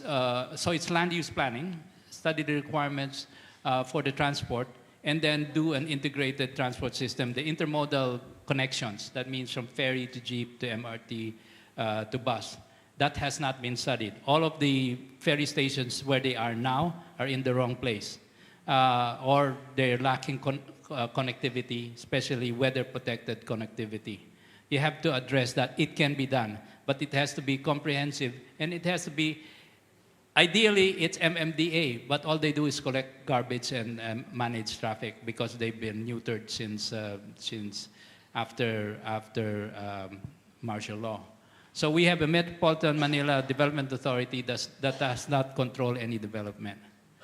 It used to be the governance for the entire metropolis, which is the most logical thing to do. But we can't ever achieve that. And if you ask me, it's unachievable unless it's a problem now more of politics than anything else. So we should address that elephant in the room first before we try to address anything else. Okay, thank you. Sorry? You're good? Okay. We're supposed to wrap up, but because there's just an interesting discussion going on and a couple more questions, let's do this. I'll take the last two questions one after the other, and then our reactors and our speaker can answer them and give their final statement. How's that? Okay, so if you could please make your question brief in the interest of time. Thank you. Okay, so good morning, everyone. Before I start, I just wanted to take this opportunity to thank Sir Paolo, of course, for highlighting that contrary to what Ramon Ang has said, San Miguel has not yet canceled their permits for the construction of the Parex. So it's very important for all of us here to remain vigilant with regards to San Miguel's future next moves regarding the construction of Parex. So it's better that we're all aware of that. So, okay, to my next question. So given that what has been mentioned earlier, that political boundaries are one of the primary reasons behind a lack of comprehensive planning, is there a way that we can induce either the MMDA or at the very least yung 5 LGUs that line that the Pasig River crosses to come together and at least decline any more car-centric planning or car-centric development.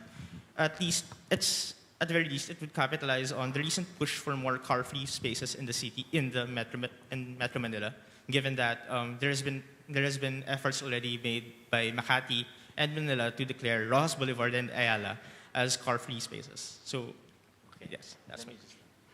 If I will handle the second question. Okay, so before Paolo answers that, the last question for the day. Hi, so yung question ko very simple. So context, people follow success stories and Iloilo is a model city for landscape, urban, and heritage planning. Question is, which fast-growing cities along rivers or bodies of river has potential here in the Philippines? Okay, so which fast-growing cities here in the country along rivers or bodies of water has potential? Kasi di ba ang Iloilo is a model city, it's very successful. Ano yung cities na may potential dito sa bansa? Thank you, yun lang. I'll answer that first. A whole bunch of them, because aside from Metro Davao, Metro Manila, Metro Cebu, all the metro areas are too big, and the problems are too big. Their populations are too big, and they're cut up into several jurisdictions. And Metro Cebu is 5 LGUs, Manila is 17, Davao I don't know how many, Metro Baguio is 4 or 5, and it's hard to solve all of them. The secondary cities, Iloilo, Bacolod, Tacloban, Tagbilaran, Antique, San Jose. All of the secondary capitals, almost all of them are fronting coast or by the rivers. And they have the most success because if you look at the population sizes of the secondary cities, all of them are 1/10 of Metro Manila. So so they are sub-million in terms of population. Some of the land areas are huge, but the problems that are attendant to the scale of their LGUs are much is containable.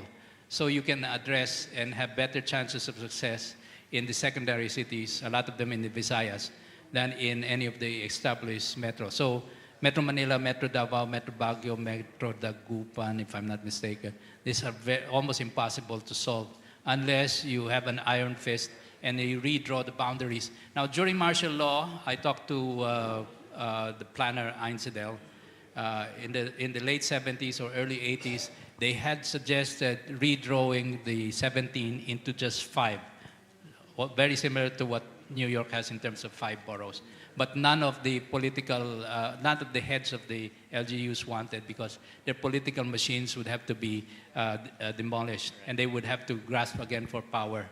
So from just a purely physical planning point of view, it's easy to do, but politically it's suicide.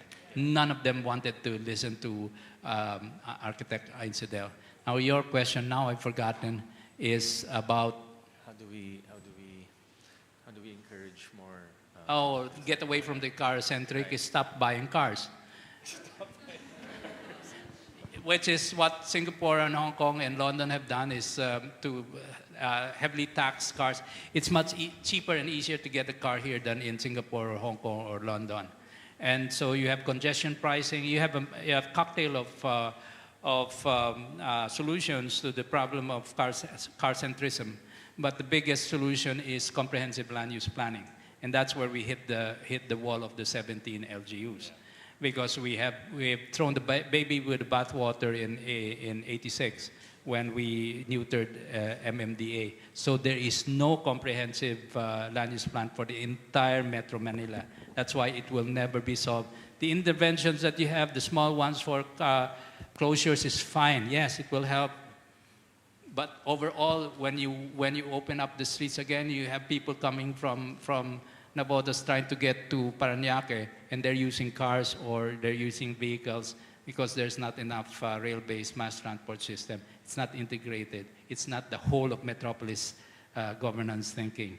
And that's the basic mistake.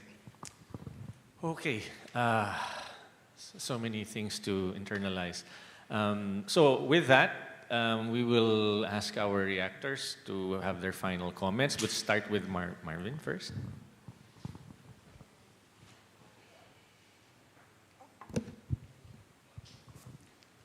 So I guess my key takeaway in this discussion is that really, as what Ma'am Gemma said, it's all about political will.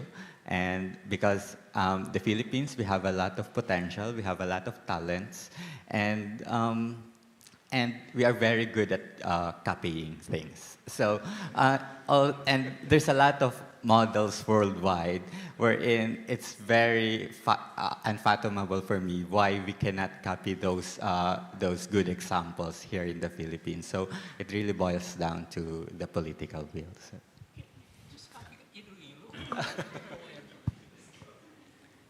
Well, it's not a matter of education or aesthetic tendencies. I think the problem is we're dominated by people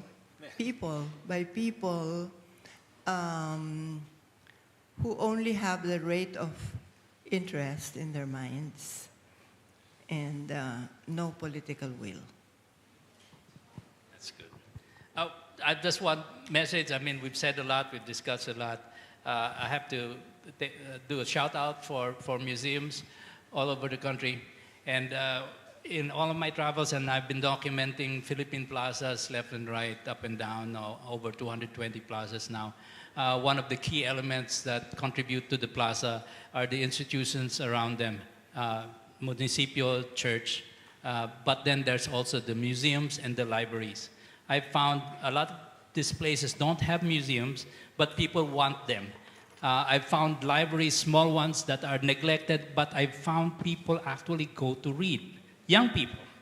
And so there is a need and a hunger for cultural institutions, and please support museums and libraries and plazas in the Philippines. Thank you very much. Okay, thank you very much again, Paolo and Gemma and Marvin. So we'd like to, and we'll call our president of the Museum Foundation, Mr. Danny Jacinto, to have our closing remarks. Okay, good morning, and I would like to thank our online participants and architect Paolo Alcazaren, Ms. Gemma Cruz Araneta, and Marvin Belica. Thank you for coming, and thank you everybody. Please stay as we're having a raffle for several books. Thank you very much. In the meantime, I ask the National Jeremy and Museum Foundation directors, trustees who are around for a picture taking. Yeah, we need it for compliance. Yes, for compliance. Especially for the online participants. Okay, so while they're preparing for our usual raffle of interesting books, may we ask our Museum Foundation trustees to come in front? Where's Melvin? Is he still here?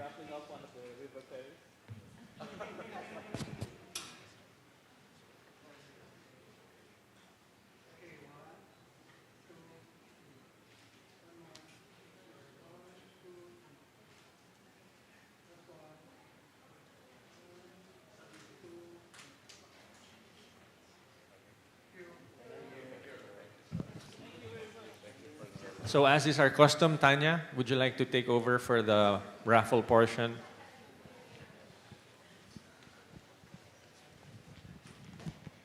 Again, thank you, Architect Alcazaren, Architect Pardo, Marvin, and Ms. Gemma, and of course, the National Museum of the Philippines and DG Barnes.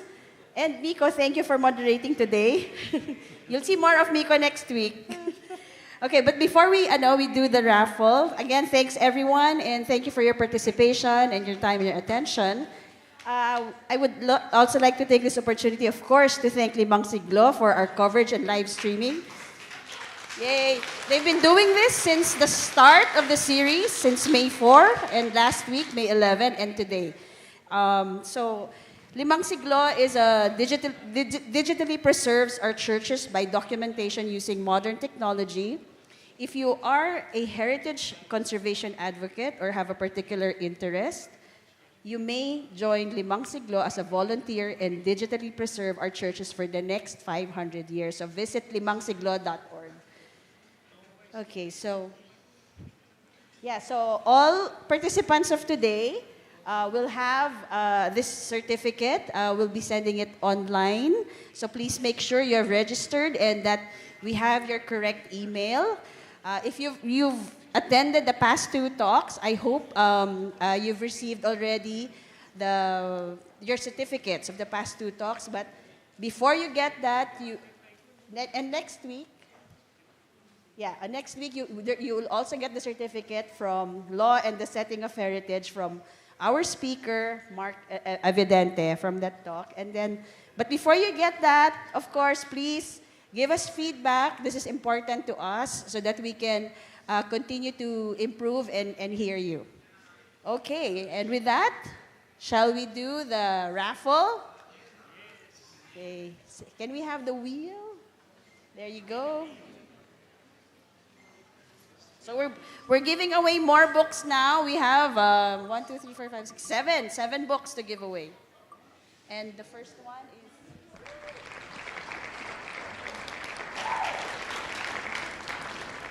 The Rex Living Library of Native Trees.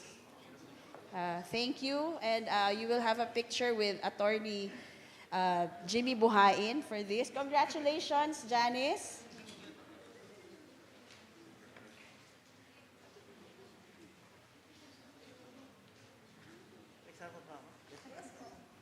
Attorney Jimmy Buhain is the Corporate Secretary and a trustee of the Museum Foundation of the Philippines. Yeah. Lots to say about attorney, so if you Google him, more than mga 3 pages kasi yung niya, credentials niya. Really. So, idol yan. So, next, another one. Oh, here. We've got 2 more to give away.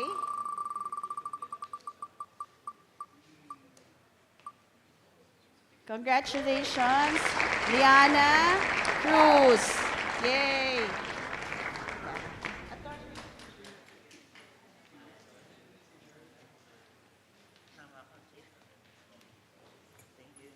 Please stay for one more, attorney.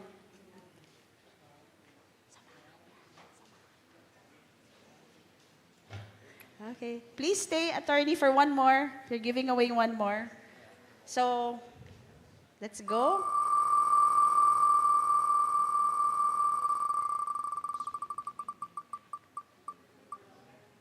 Congratulations, Jose Luis Dayan. Is he here? Yeah. Yes.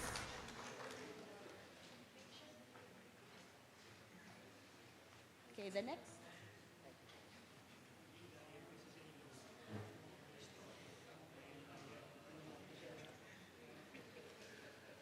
Thank you, Attorney Jimmy Buhain.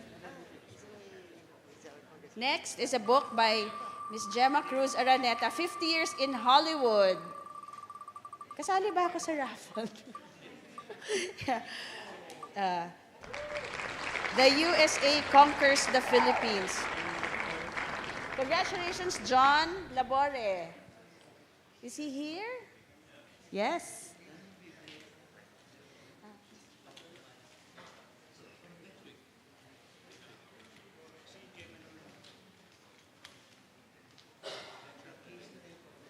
Picture with Miss Gemma.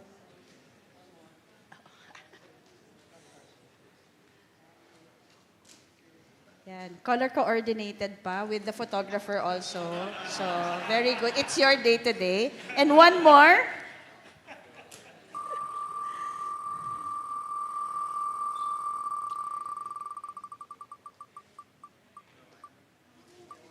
Congratulations, Erica Joy Acosta.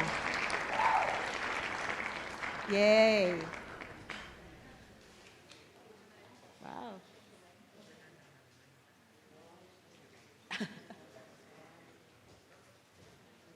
Meron na bang nananalo ng raffle twice in the past talks? Wala pa naman. Sige. And we have 2 more to give. So, I wonder who will be the 2 lucky ones. It's this book that we've been giving away, Quadricula Hocus 2 by Sol Hofilenya and Guy Custodio. Okay.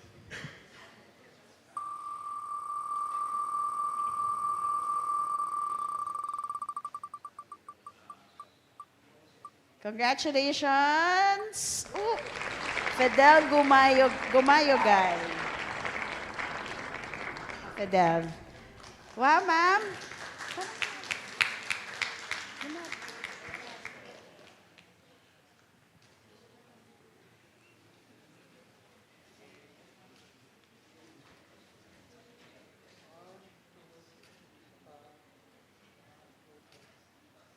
Congratulations. And last, but not the least, who will be the lucky one? Let's find out.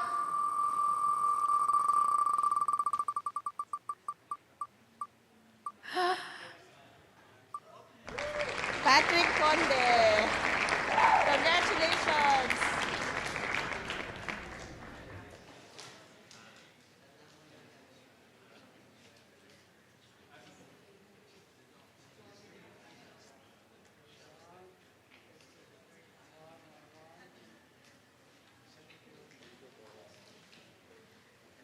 Okay, congratulations. And again, thank you, everyone.